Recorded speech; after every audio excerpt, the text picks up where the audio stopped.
Covid കാലത്ത് ചട്ടം ലംഘിച്ച് PPE കിറ്റുകൾ വാങ്ങിയതിലൂടെ അധിക ചെലവുണ്ടായെന്ന് CAG റിപ്പോർട്ട്. 10.23 കോടി രൂപയുടെ അധിക ചെലവുണ്ടായി എന്നാണ് കണ്ടെത്തൽ. കുറഞ്ഞ വിലയിൽ വാങ്ങാനുള്ള സാധ്യതയുണ്ടായിരുന്നിട്ടും അതിന് ശ്രമിച്ചില്ല എന്നും CAG റിപ്പോർട്ടിൽ പറയുന്നു. മുൻ ആരോഗ്യമന്ത്രി KK ശൈലജയുടെ അറിവോടെയാണ് PPE കിറ്റിൽ അഴിമതി നടന്നതെന്ന് പ്രതിപക്ഷ നേതാവ് VD സതീശൻ ആരോപിച്ചു.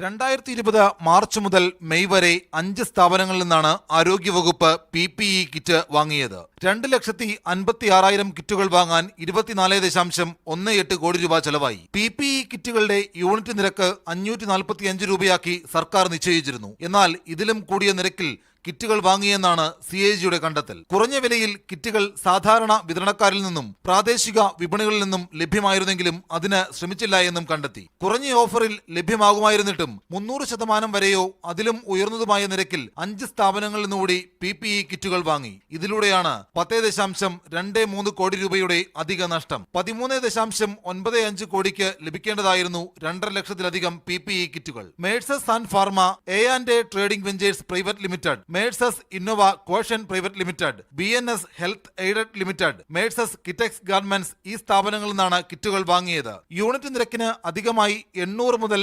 1550 വരെ നൽകിയെന്നും CAG കണ്ടെത്തിയിട്ടുണ്ട്. സർക്കാരിന് ലാഭകരമായിരുന്ന പർച്ചേസ് ഓർഡറുകൾ റദ്ദു ചെയ്തത് ന്യായീകരിക്കത്തക്കതല്ല എന്നും റിപ്പോർട്ട് പറഞ്ഞു വെക്കുന്നു.